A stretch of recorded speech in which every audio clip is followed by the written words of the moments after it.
Bienvenue sur la chaîne GBE Automobile 237, votre référence pour tout savoir sur le monde de l'automobile.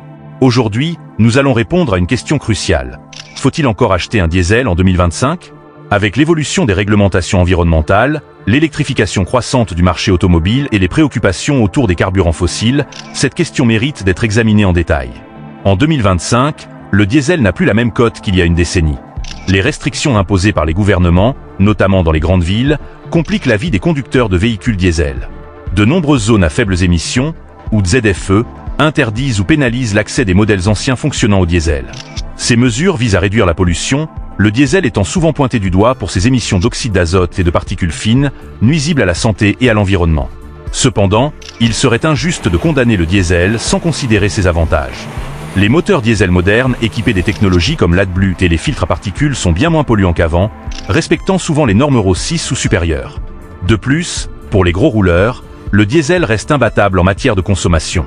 Si vous parcourez plus de 20 000 km par an, notamment sur autoroute, un véhicule diesel peut s'avérer plus économique qu'un modèle essence ou électrique, grâce à une meilleure efficacité énergétique et une autonomie souvent supérieure. L'autre point à considérer est l'offre actuelle sur le marché automobile. Les constructeurs réduisent leur gamme diesel au profit de modèles électriques, hybrides et essence, mais certains segments, comme les SUV ou les utilitaires, continuent de proposer des versions diesel performantes. Si vous cherchez un véhicule fiable pour tracter ou transporter de lourdes charges, le diesel reste une option intéressante en 2025. Enfin, le choix dépend aussi de votre budget.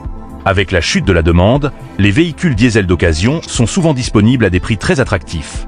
Cela peut être une opportunité pour ceux qui recherchent une voiture robuste à moindre coût, à condition de tenir compte des éventuelles restrictions d'usage à l'avenir.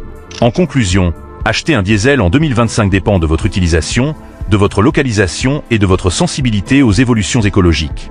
Si vous roulez peu, vivez en ville ou souhaitez anticiper les transitions vers des énergies plus vertes, il peut être judicieux d'opter pour un véhicule hybride ou électrique. En revanche, si vous faites de longs trajets ou avez des besoins spécifiques, le diesel reste une solution viable, à condition de choisir un modèle récent et bien entretenu. Et vous, qu'en pensez-vous?